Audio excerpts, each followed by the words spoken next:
Powerful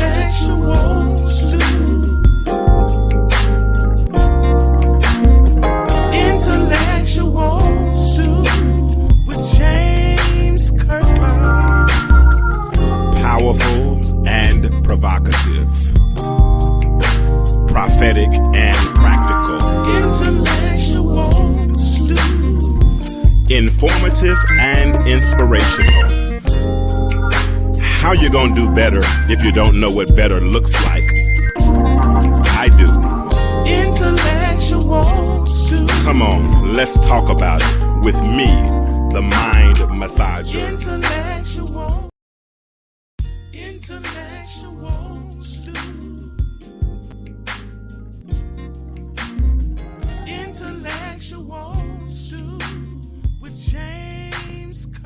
What's up? What's up? What it do? Time for another episode of the Intellectual Stew with yours truly, James Kirkland. And I am thankful that you have decided to hang out with me for a little while. So let's get right into it. Let's get ready to get this thing going. This music starts grooving. I promise y'all, it makes me want to kind of groove a little bit. Y'all gotta, one day I'm gonna have to make it available so y'all can download it, so I can have my music. But yeah, so what's up? What it do? What's going on? How was your day? What's been going on in your life? It's another Monday, 9/11. Where were you? September the 11th, 2001. I remember where I was when it happened. I was September 11th, 2001. And if you and tell me where you were, put it in the chat. Say hi, say cat, say dog, say boo, say something, and let me know I'm not here by myself. And that you're here with me, and let me know you're listening live. I would appreciate it if you would do that as well. But 911, I remember specifically what I was doing. I was actually on my way to work. I was living in Powder Springs, Georgia, and I was driving on my way to work and got a phone call from my then wife and told me that she was watching Good Morning America, and when the first plane flew into the tower, and then she came, and then a few minutes later another one flew into the tower, and it changed our life. It changed our life, and I think it changed a lot of people. So we really want to take a moment to commemorate and remember all of those who lost their lives on that particular day for no reason of their own, just pure terrorism, pure hate, or some other agenda that was above me and you. But either way, we want to remember those. I mean, where were you? Think about that. How long ago how long has that been? It was in 2001. So that's been exactly 22 years. Where were you 22 years ago? Let me turn my phone down. I'm sorry. Where were you 22 years ago when that happened? I'm 51 now, so I was 29 then. And but it changed the trajectory of our life. And we want, like I said, we want to take a moment to remember those who lost their lives. All they did was go to work. All they did was go about their daily lives. And all of a sudden, because like I said, of some agenda, because of hate, because of whatever the reason was, whatever sometimes we're sold a lot of propaganda. We never know the truth. There's two sides to every story. Then there's the real story. But whatever it is, people died. And we need to remember those individuals on this day, 9/11. Well, y'all are there, but y'all ain't saying nothing. Talk back to me. Y'all know how I am. Say hello. Let me know you're listening. And not only that, but share this thread. When y'all share it, when y'all react, when y'all comment, then y'all help the algorithm, and then other people start being able to get listen to it as well. So if you all would help me out today, I would appreciate that. I'm getting ready to get into some good stories in just a moment. Then I got my friend, my guest contributor, Dr. Raphael Evans. He is a therapist that we bring on from time to time when we deal with sensitive subjects. Hey, Ellen Dwyer, how are you? I appreciate you for all of your support. But I like to bring him on because everybody wants to, give advice. Sometimes I'm really scared to give advice because I'm not qualified. But I do like therapists because they have a pattern or a process as it relates to dealing with certain trauma. So therefore, I wanted to bring him in, and I will bring him in a few minutes. I want to thank Avery Thompson for helping me out on last Thursday night. We did What Were You Thinking? And for whatever reason, we had been dealing with domestic violence. I guess because I have daughters, and I see what's going on and how these young men and some of how these young people interact with one another, and they're always putting their hands on each other and things of that nature. So yeah, so but I wanted to get to the night though, because I saw a story today, and it really blessed me. It really did. I know it sounds kind of strange, but it really blessed me. So I want to get him I want to talk about this for a minute. So did y'all see the story about Michael Irvin this week? Michael Irvin, he played football for the Dallas Cowboys. Boo. But he played football for the Dallas Cowboys. And he's a contributor, he's a Hall of Famer. I think he's a Hall of Famer. But anyway, he's a sports analyst as well. And during the Super Bowl, I'm gonna get to the story in a minute. But when I saw the story, I got kind of excited, because what I felt like we won another one, right? Because when you look back a couple of weeks ago when they had the Montgomery brawl, right? I looked at that was.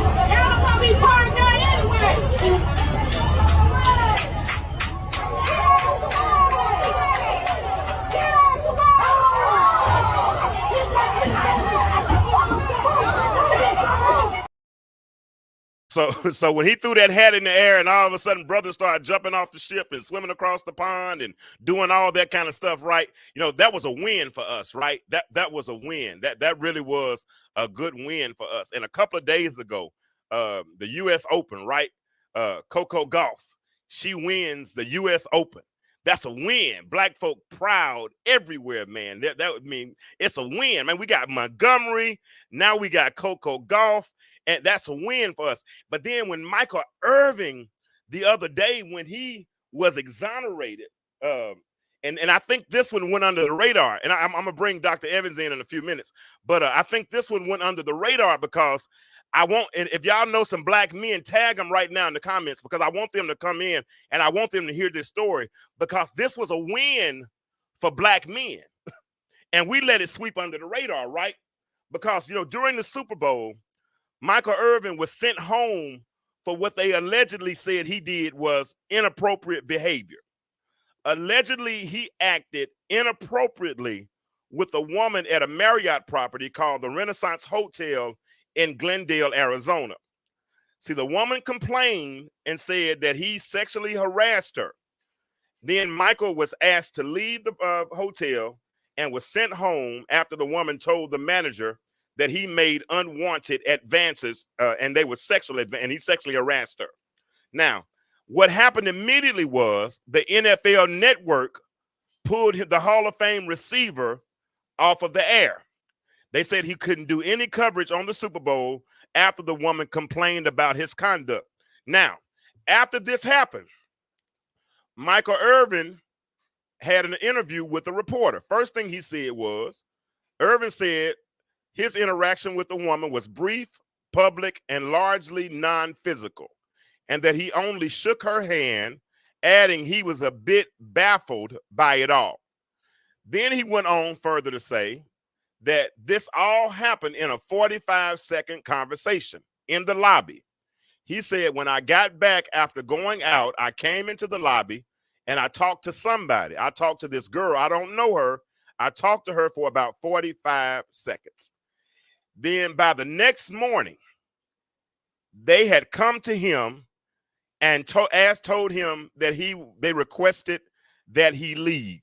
Not only that he leave, but the NFL Network pulled him off of the air and said all because of an alleged accusation. Now, this is where I'm at on this whole thought tonight. And I know y'all gonna say I'm crazy. I don't care. I've been crazy before. I've been accused of it before.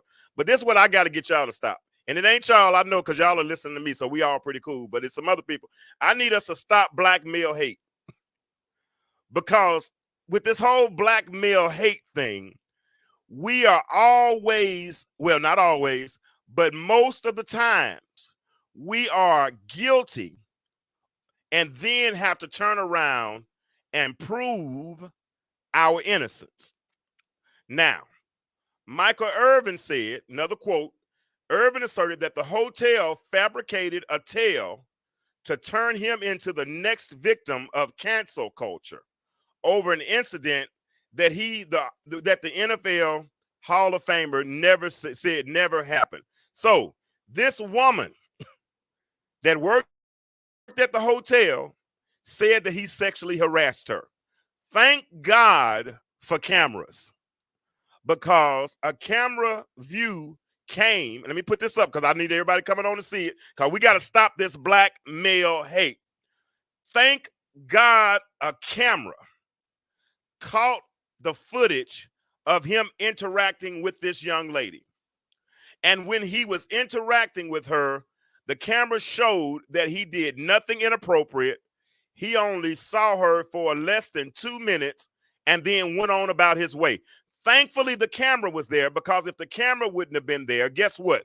He would have still been guilty in the court of public opinion. It's a sad indictment when we have to deal with not only the legal court, but the real tough court that we have to deal with is, I mean, he had no trial, no lawyer, no grand jury, yet he was asked to leave the hotel and sent home. Tried and convicted in the court of public opinion. Now, fast forward. Now, Mr. Irvin has been vindicated, because what he did was he sued the Renaissance Hotel for $100 million, and now he's settled that $100 million lawsuit against the Renaissance Hotel and has been reinstated with the NFL Network. If you watched football yesterday, you saw him on there. And if you watch Sports Center or Fox News, you probably saw him this morning.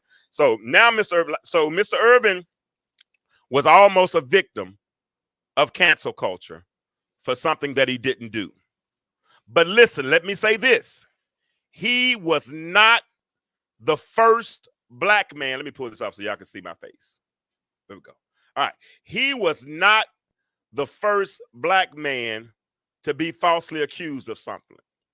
But thankfully, he was able to prove his innocence. Because you know what? So many weren't given another chance, and so many weren't able to prove their innocence. So what I'm going to do tonight is I'm going to look at some instances throughout history and throughout the last several years of men who were falsely accused, and the repercussions. I'm sorry, the ramifications of that said action. So, but before I do that, let me go ahead and bring in my good friend, my homie from Columbus, Mississippi, Doctor, my friend Rayfield Evans. How you doing, sir? Doing well, my brother. Good to see you. Ready for today, Doc. I was ready for it. I knew you're gonna doing well. How are you? I love when you do that, man. Your voice is amazing, Doc. I thought I had a pretty good voice, but if people hear your voice, they wouldn't want to hear me talk anymore. Oh, no, you have a good one too, man. I got a different voice. I appreciate that, man. So how are you doing today? Doing well. This is actually my last day of vacation, and I return to work on tomorrow.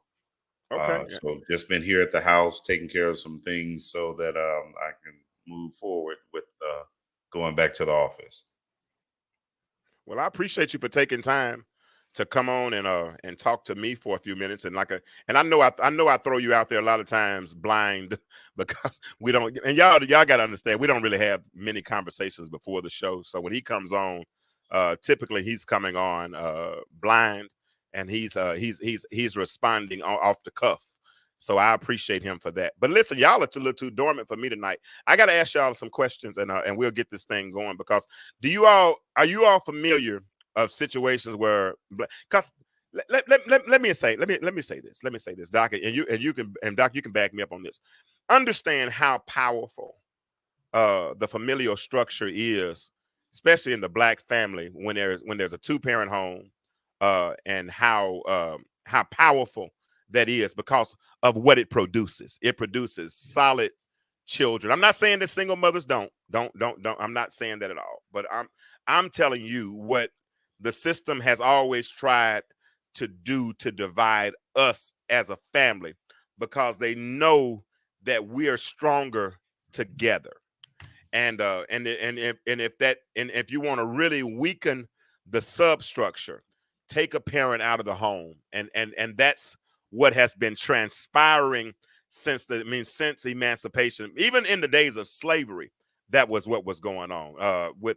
They wanted to divide the household. They wanted to break a slave, and then even after the Emancipation Proclamation, with the Jim Crow laws and all of the different things that have happened, they've always done things to try their very best to divide our families, right?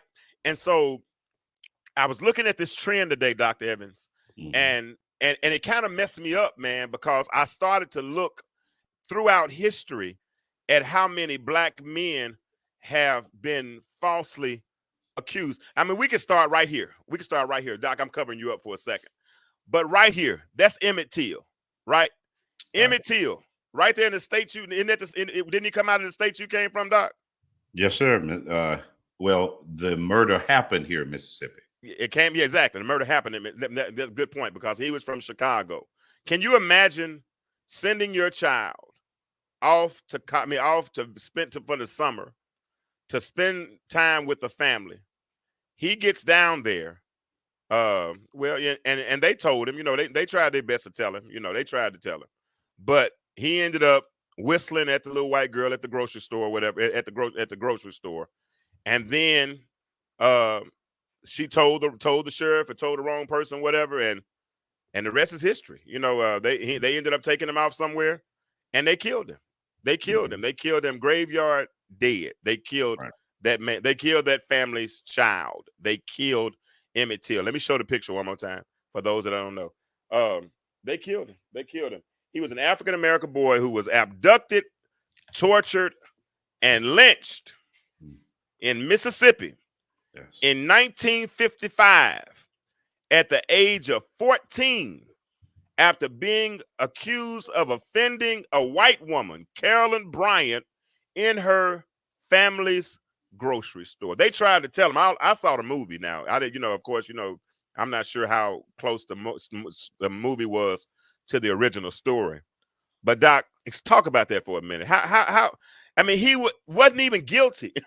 right? I guess talk about that for a minute because that messes me up.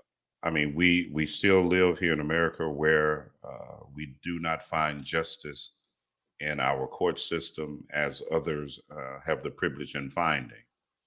Another thing that we see is that we see the emasculation of black men, which takes away their male role within their communities.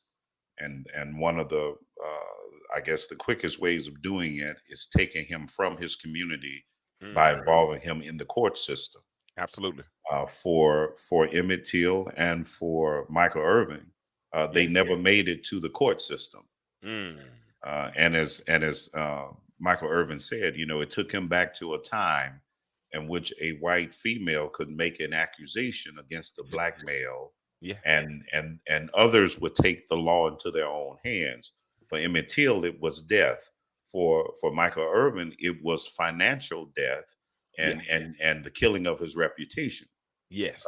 because he was treated as though he was guilty But and there was no evidence set forth. Look at this. They had cameras to capture the incident. They had two witnesses present, and the incident took place in a public area. And fourthly, it lasted less than 1 minute. less than a minute. And that was enough for the NFL network to react. Not only kick him out of the hotel, but to send him home. But now They said they sent him home, Doc. you can even look at that. What happened to Roethlisberger when he was charged with rape? Hmm. So again, we are treated differently in the court of law and also the court of public opinion. It Yes, sir. appears that we are condemned by the accusation, and we have to prove ourselves innocent. Exactly. Now watch this, Doc. I'm gonna show a couple of other people. This guy right here. This is Ronnie Long. Ronnie Long is from North Carolina. Ronnie Long was freed from prison in North Carolina after having served for 44 years.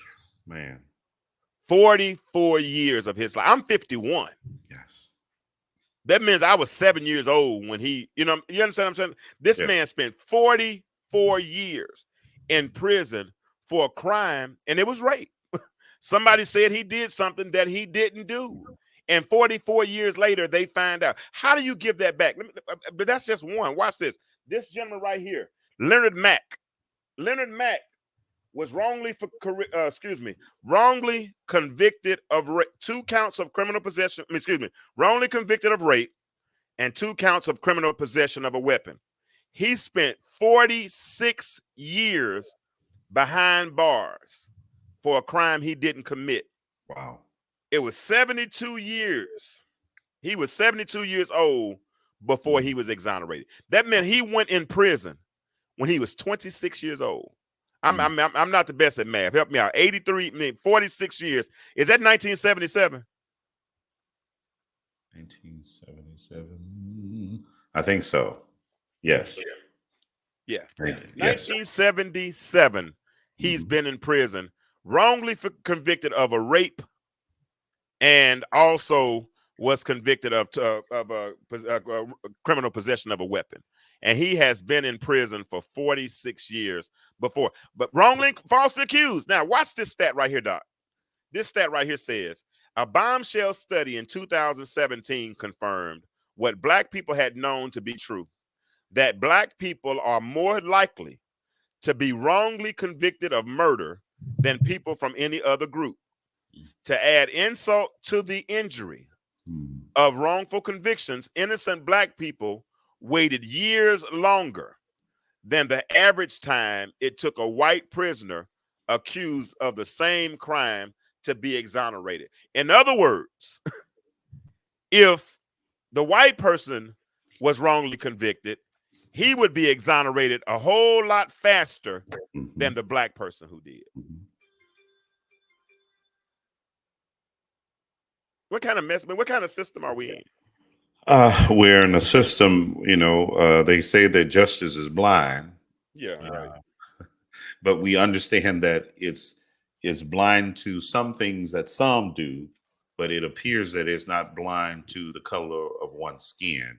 And so if we take the 44 years of Ronnie Long's life, the 46 years of Leonard Mack's life, that time can never be recaptured or given back.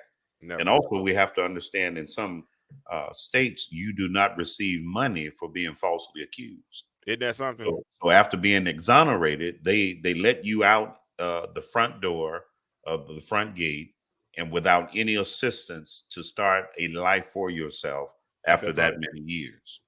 Yeah, and then and that's why the recidivism rate is so high, because after all that time, you've literally been institutionalized, right? And once you've been institutionalized, how do you become? Man, I got a little dog now that I kind of got by default. Hey, and if anybody wants to come on and jump on in the comment, jump on and talk with Ray and I just put the link in the comment. If you come on, as long as you stay on topic, we good. Now, if you start going in a whole nother direction, I do know the power of veto, and I will block it. I'm joking. No, I'm not. I'm for real. But no, if you want to come on, please come on. Let's talk about this. This is a good subject. But real talk.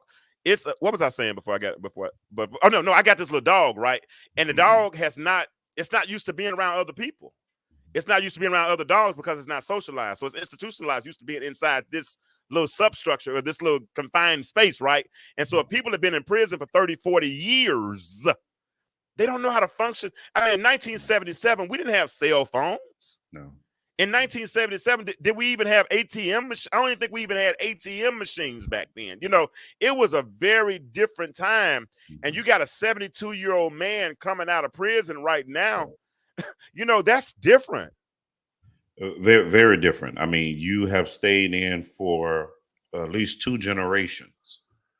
So children would be grown. Grandchildren would be born that you've never seen, possibly great-grandchildren. And here you come back to a world that you no longer recognize. And the caveat is that the person was innocent all the time. All the time. And we must work to change our judicial system, because there was one governor, his last action was to put a stay on all death sentences. Yeah. Now, he did it on his way out because he knew that politically that would kill his career. So Mm. he did it on his last day. He was not running for reelection, but who knows how many lives he saved just by doing that of innocent people who were Yeah. incarcerated. I mean, and that's and you know what, and you know what, I started. I did some more research, and shout out to my homegirl. My statistician. She helps me get my notes and stuff together, right? So shout out to her. I appreciate you. She knows who she is, but I did some research, and I started to see a pattern, and I didn't really see the pattern when I first started doing when the topic came of Michael Irvin. Because like I said, for y'all that just came in, Michael Irvin, the show has really started with Michael Irvin being vindicated. He was able to sue Marriott for $100 million for being falsely accused by a white woman that said he sexually harassed her. Well, the camera showed that he didn't. But Yes. thankfully, he was one that was able to overcome and prove his innocence. But so many weren't able to prove their innocence, right? And And I've and already and shown. Jay, Go ahead. I'm sorry. he was one who had the resources to fight the battle. Boy, oh, now you. I was gonna get into that in a minute, but you go Okay, ahead and talk okay. about that. Talk about Well, that resources thing I because you're have around that. I have talked with many families, and the issue has been, we know that the treatment was unfair, wrong, illegal, but then when it comes to legal actions, they don't have the resources to fight in the court of law. So Wow. sometimes the battle ends right there. I know individuals who have been assaulted, beaten, but did not have the resources to bring the issue to court, and it kills everything right there. But it leaves a person harboring trauma and sometimes rage and anger. So having the mindset to not break the law because you have been violated is something that we often talk people or tell people that they must do. Got you. And let me say this, and I've always said it. My dad told me something. I was trying to get him on the show tonight, but my dad told me when I was 15 years old that one day the black male would become extinct. Wow. And it blew my mind because I thought of, the bald eagle extinct, the duck-billed platypus extinct, but a human Mhm. being. And then so he went on to unpack that. And we talked about it recently. He said that we would become extinct through the prison system, through being on drugs, through homosexuality. Yeah. He went through a whole spiel of everything that it would take to make us become extinct, right? And the biggest thing that got me was a prison system. And I was talking to one of my mentors, one of my college professors, and she got on me to remind me of my vision, what I was really working on. She's like, "Well, that was your passion," but part of my passion was to stop the pipeline from Mhm. pre-K to prison. Because if you look throughout school, most schools look like prisons. If you look at the structure, it's almost like prison. You know what I mean? It's like a certain segment of society is being prepared, that they're gonna go to prison. I mean, even, especially when prisons became privatized in the Yeah. late 80s, early 90s, when prisons showed up on the stock exchange, right? And Yeah. if a privatized prison is on the stock exchange, its purpose is to make money. Right. And business, every for-profit business has a target audience. And the target audience for privatized prisons when they first started was young black men. If you read the book by Michelle Alexander called The New Jim Crow, you'll read how they warehoused a lot of young black men between the ages of 17 and 23 when they came out of high school. If they didn't have anywhere to go, if they wasn't going to the military, if they wasn't going to college, they were going to try to find somebody. So they made crack cocaine very enticing. It was a way they could make a lot of money and do it fast and cripple their communities at the same time. So I'm looking at Mhm. this pattern today, Ray, and I start seeing all of these young men that have been falsely accused, like Jesse Johnson in 2004 Mhm. in Detroit, Michigan, was found guilty of aggravated assault and sentenced to death for a 1998 Mm. crime that he didn't commit. He spent 25 years Wow. behind bars, 17 which were on death row. Finally set free after prosecutors decided not to retry his case, which was overturned in 2021 by Oregon Court of Appeals. They couldn't find any DNA. And Right. watch this story. Watch this story. Mhm. The policeman said that because it was a black woman that he allegedly stabbed, A white neighbor, said she saw a white man leaving the house. She told the police this. Guess what the police said? Well, No, a black man is going to be convicted for killing a black woman. yeah. In Oregon. So Jesse Johnson spends 25 years behind bars, 17 of which on death row, before he kept appealing, and then they finally just decided after 25 years not to retry his case. Mm. That's just Jesse Johnson. What about Kenneth Nixon? Kenneth Nixon was 18, 19 years old. I said Detroit for Jesse Johnson, but it was Oregon. But Kenneth Nixon was in Detroit, 18, 19 years old, given life without a parole for a crime he didn't commit. Yes. They said he went and threw a Molotov cocktail in a house that killed a 10-year-old boy.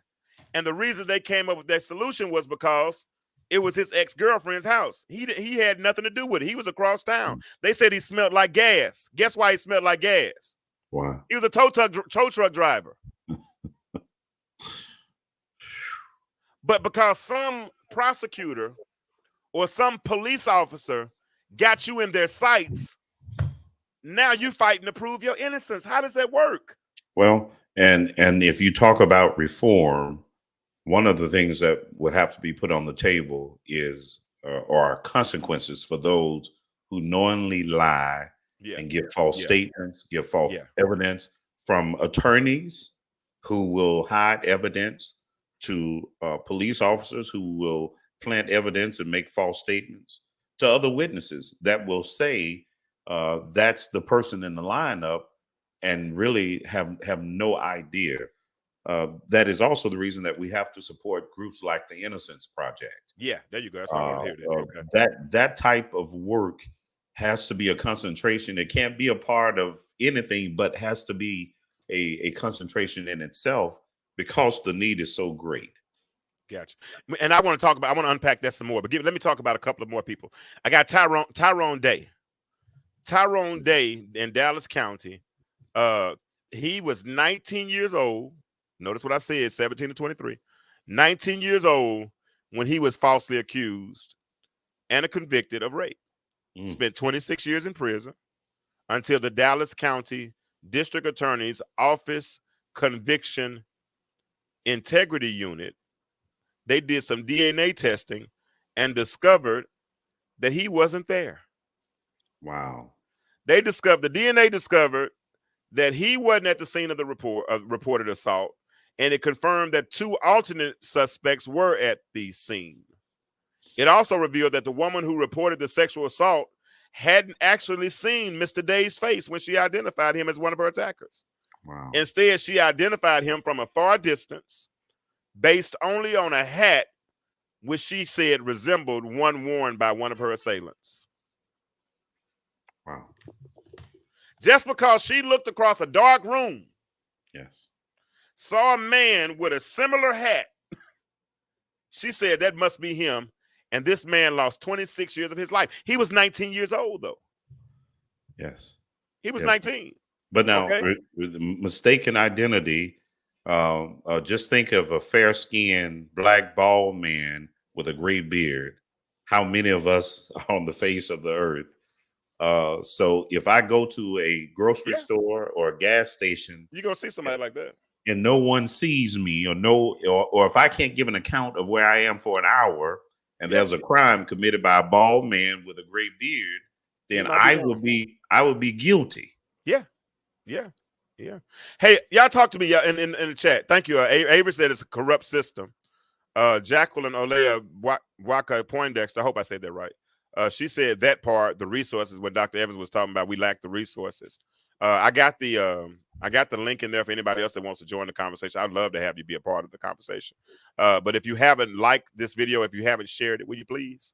Like I said, that gets the algorithm going and that gets other people to be a part of the conversation. So I talked about Jesse Johnson. I've talked about Kenneth Nixon. I've also talked about Tyrone Day. But then there's another gentleman by the name of by the name of David Wright in Chicago. Guess what? He served 28 years for a crime he didn't commit.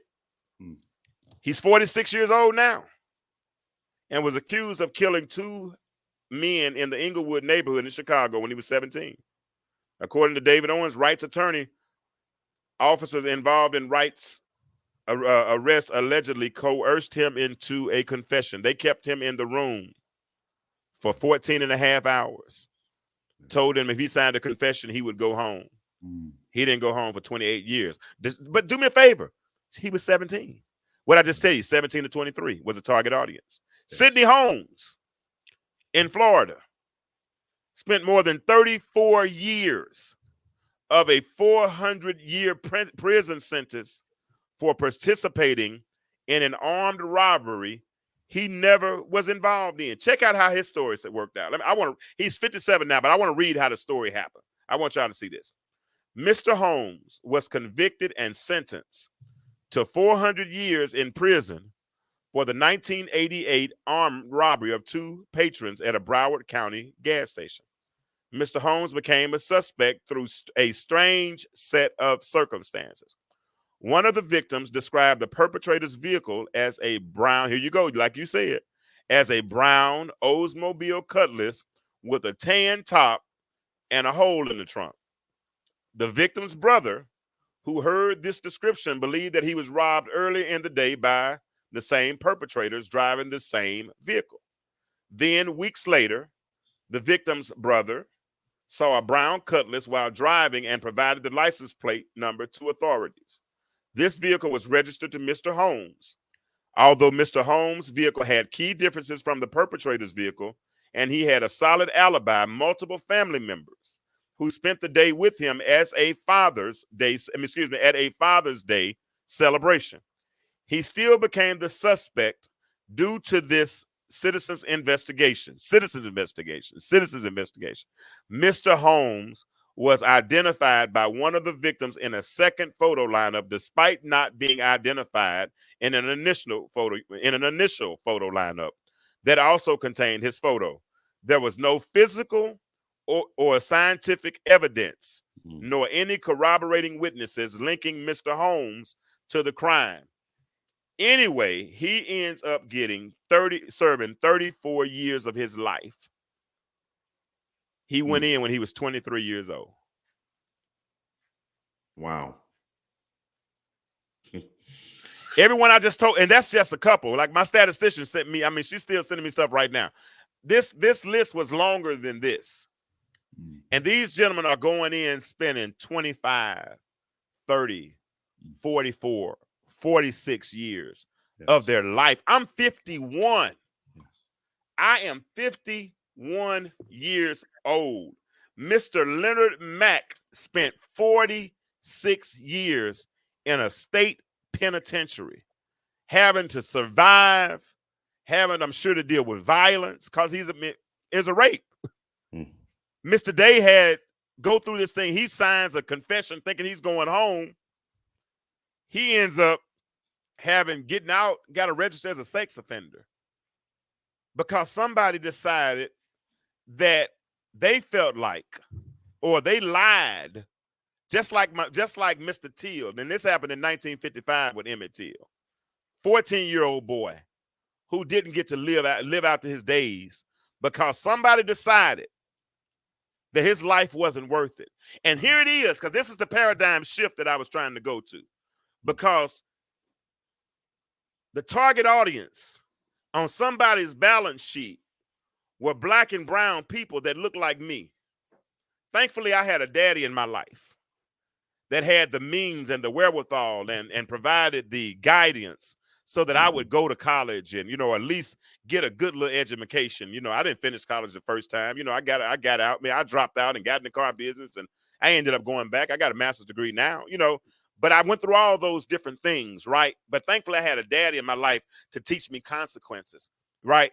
But he tells me now, because he works in the school system, or he used to work in the school system prior to his heart attack, and he tells me about how the young men down there, they're not afraid to go to prison. They say they got family members down there. They're not afraid.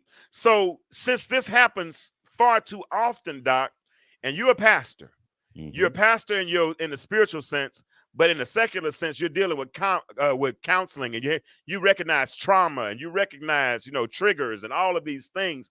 What are we going to do about it? Hold on. Let it be rhetorical for a hot second. What are we going? What are we going to do about it? Because the Jews have organizations like the Anti-Defamation League.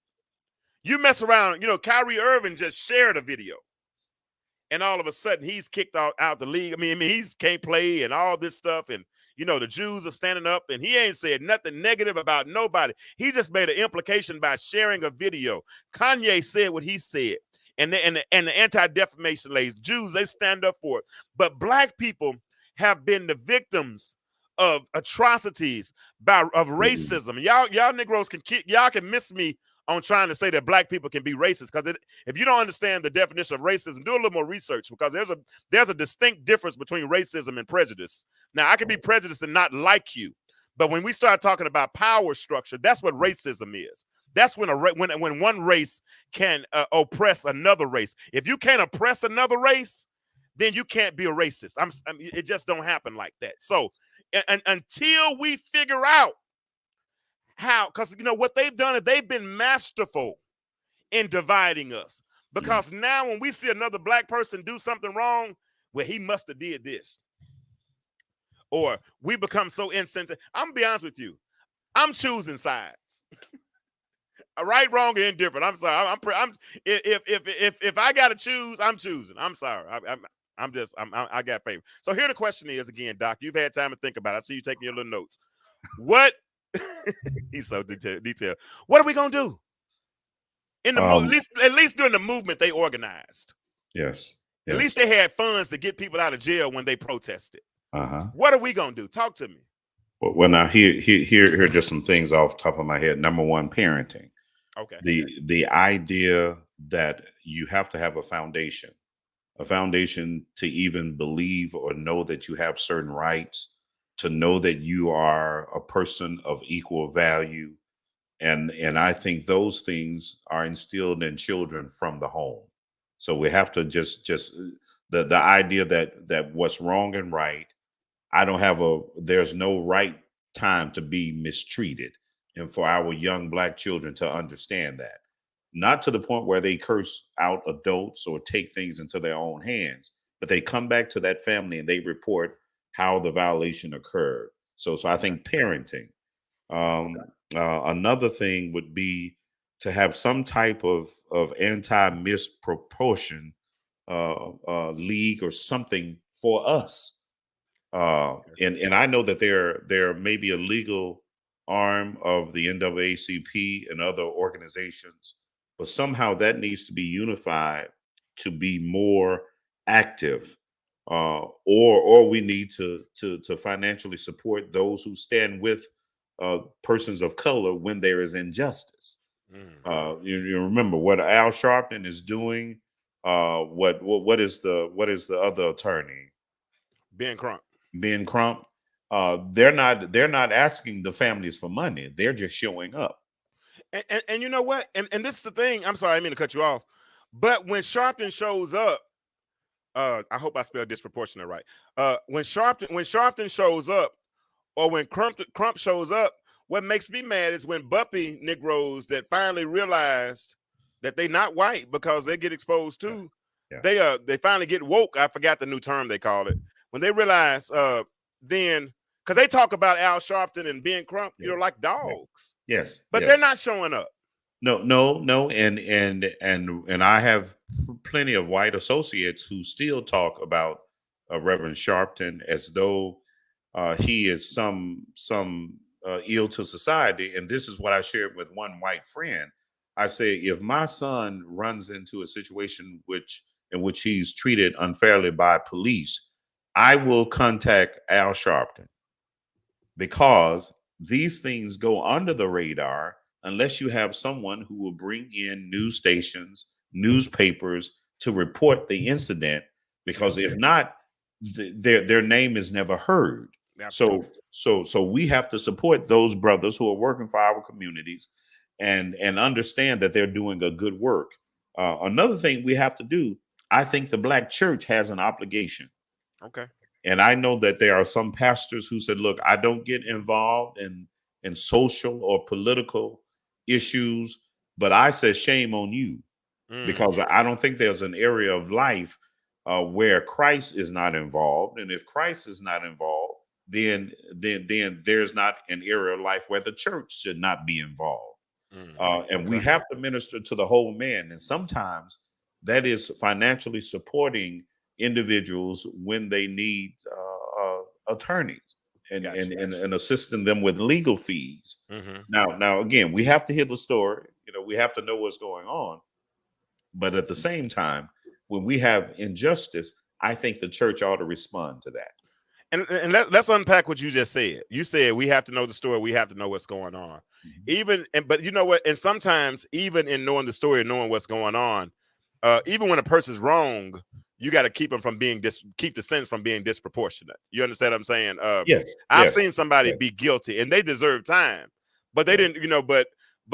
But when I think it was said that when crack cocaine came out, crack cocaine came out, it had a very minimal amount of cocaine in it, but Mhm. it required a mandatory 10-year sentence. But Yes, people that were getting yes. Re- powder were getting very, very, they were getting treatment. They wasn't even yes. getting sentences, right? Well, now what I was referring to, we need to understand the laws as they are. Got you. I mean, when you have a young 15-year-old with a gun in hand, that will be mandatory time. Yes, And there's absolutely. nothing no one can do to change that because the law is as it is. So at Yeah, the same time, you have to teach our young men, look, you cannot go out here wielding a gun like everyone else and think there exactly. won't be great consequences. So part of that goes back to the education from the parenting, from the church to the schoolhouse. All of those should be teaching our children what they need to live and not die. Absolutely. Absolutely. And I appreciate that. I appreciate every aspect of what you just said because that whole disproportionate piece. If we had, and I like this one right here the best, anti disproportionate league for black people, because we have enough black millionaires. We got billionaires now. We got millionaires and billionaires, right? Yes. And they'll never be able to spend a portion, I mean, a No, fraction of that money in this lifetime, no. right?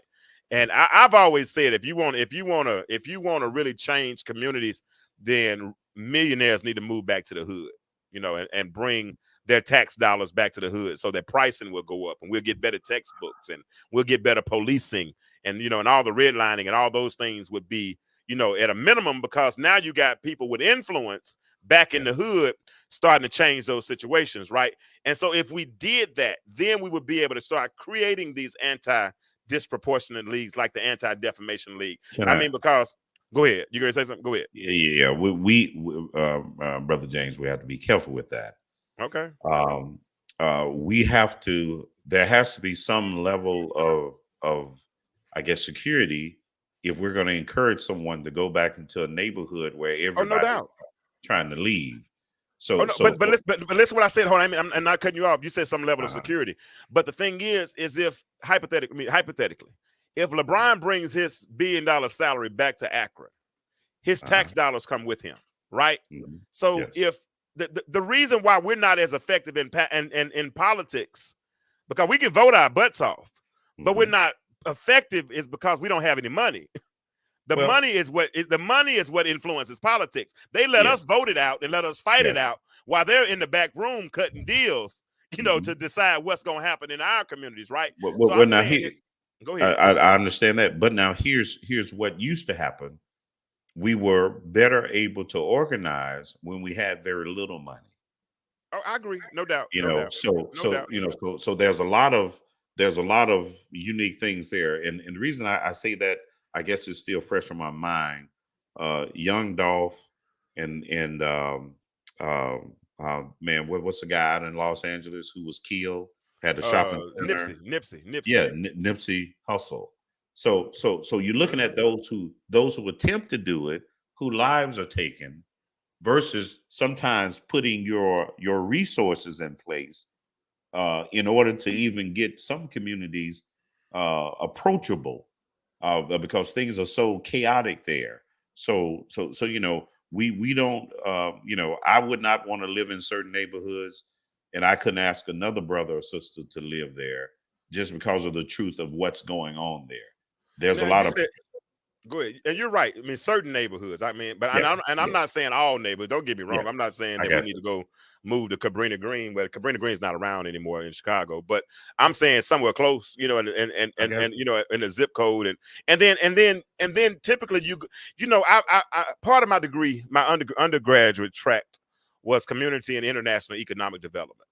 you. And we talk about, you know, in order to develop a community, you know, first of all, before people know how much, before people know how, care how much you know, they need to know how much you care, right? Yeah, And so right. one of the most effective ways of community development, I think it's the second or third step, is relocation. That's why Father Flagger in Chicago lives among the people that he ministers to, right? He lives Yeah, among those individuals, and he's yeah. always done that.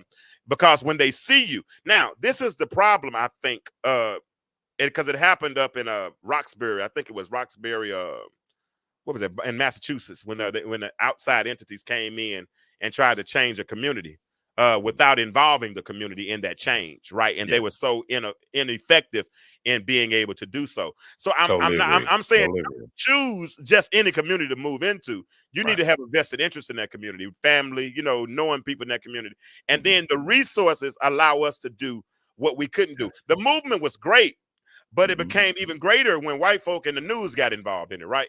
Because they Well, started to put the light on some stuff that wasn't being seen at first. hmm and look to see what Magic Johnson has been able to do with his movie theaters in neighborhoods where others purposely try to avoid. So Yeah, it can be done. it can Um, be done. it just takes someone with the vision and the resources to get it done. Absolutely. Sometimes there's vision, and sometimes, well, usually there's resources are is the most critical piece to come up with. And that's, Um, go ahead. I'm sorry. well, that is how important resources are across the board, from the justice system to revitalizing communities financially. Resources is the key. Gotcha. Well, at the end of the day, here, this is what we got. This is what we got. Because I only named uh, four or five or six gentlemen, six or seven gentlemen, right? Yeah, And it's way more than the gentleman that I named, right? of course. And those are the ones that aren't guilty.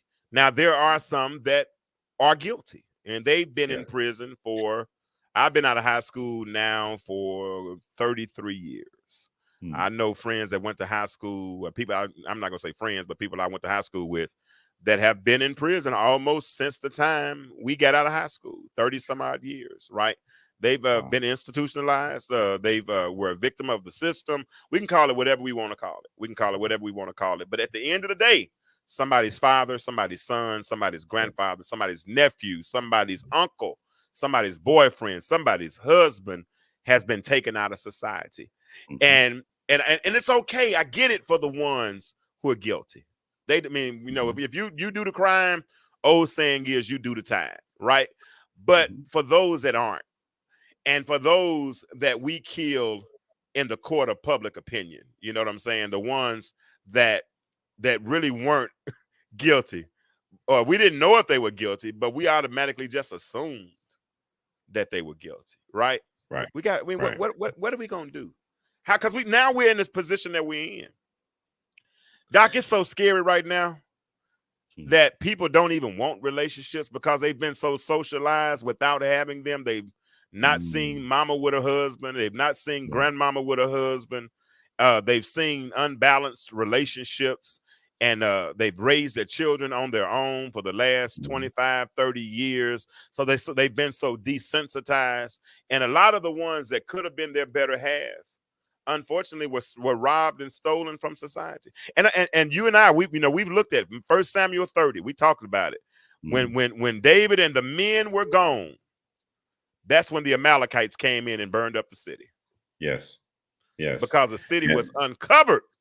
and it's It was. still it is still that way for so many segments of our communities, That's my in point. which they are not viable um, men who are giving back to their society, and it hurts Mm, the whole community. that's the whole community. And there is and here's what we have to understand as people of color.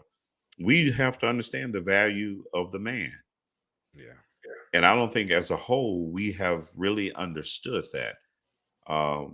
We have not, I know they say that there are some African nations in which the women rule, or but now here we live in a society that was, on the structure that was there, where men lead.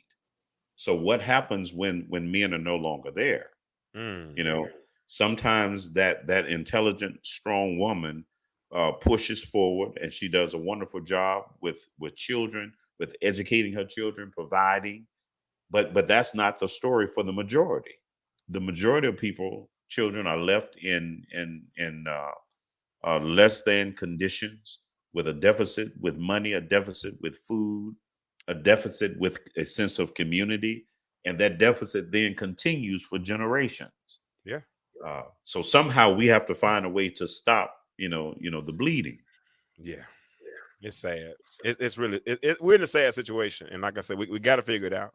And let me say this, but Stu Nation, those that are listening, I appreciate you all for stepping in tonight. I know it's not one of those conversations where we're gonna have a whole lot of chatter. I know y'all enjoy those when men and women go back and forth, and we do all that kind of stuff, and that's fine.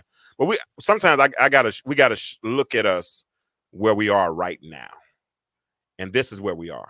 We're in a very bad state, and we become so desensitized to it. That's my problem. That's my issue. When we become so desensitized, when we can see genocide literally happening in our, I mean, y'all don't realize how many, if you don't see somebody for a few weeks or a couple of years, whatever, they probably in jail. Wow. They probably been taken out of society. They probably been taken out of society. So if you would, um, uh, man, so we got to figure out how. I mean, you got to stop. We got to start the process of stopping this mentality before they get it. Do y'all not realize that these schools not playing with these kids? Yeah, they got resource officers in school, and they will put your child in handcuffs if they mess up in that school. For real, for real. 5, 6 year olds, they act out in the school. They're putting them in handcuffs. They're preparing them. I remember my little nephew one time. They took him down to juvie. He wasn't but 8, 9. He wasn't but 6, 7, 8 years old. Mm. They're not playing with your children. They're preparing them for prison. They're worth more money in jail than they are on the streets. Wow. They pay money per head. If they're in a federal prison, if they're not paying tax dollars on the street, all this. Let me tell you this, and I'm about to get out of here because I want to keep this in under an hour. But let me tell you this: slavery never died. Slavery remanifested itself. Right. That's all it did. Slavery never died. Chattel slavery never died. It went to indentured servitude. Then it went to Jim Crow, because they came up with the vagrancy laws. If you didn't have a job, they'll put you in jail. And if you were in jail, they'll come and lease you out and put you on somebody's plantation anyway. And now, guess what? The privatized prison system, the corporations have turned a lot of those men in prison into slaves, because they're in there working for pennies on the dollar. Right. And guess what? Right. Somebody's getting paid on it. That's why people are getting falsely accused. Because guess what? If they got 20 years out of somebody, and they're putting $35,000 a head on them jokers, what's that? $600,000 they got out of somebody's life? That man was in prison for 46 years. And if it costs $25,000 or $30,000 a year to incarcerate him for 46 years, that's about 138,000. No, that's way more. That's 1.3 million. Oh my gosh. For real. But we're not standing up. But Molech is coming and the children of Molech are coming and taking our children and burning them up in our very eyes. I just said something. Y'all have to look that up. They're coming and taking our children and burning them up in our very eyes. Because guess what? When they go to prison, you go too. Because you got to visit them. Yeah. You got to keep money on their books. And I've seen women now that have resorted to having relationships with people that are in prison. That's how bad society has gotten. Doc, they said it like this: done got laid in the evening. Something like that. Yes, it has. and the sun is going And down. we and we need to be mindful that time is winding up. Mm, If we're going to do something to contribute to our society, we have to do it now. And what we can do is make a difference wherever we are. Let our voices be heard. Stand up for truth. And when we have those who are falsely accused, well, when we have those who are just accused, to allow the system to prove their guilt yes. instead of assuming that someone is guilty just because of the accusation. Yes, Doc. That's a good place to close. Thank everybody for tuning in tonight. I appreciate you guys. I really do.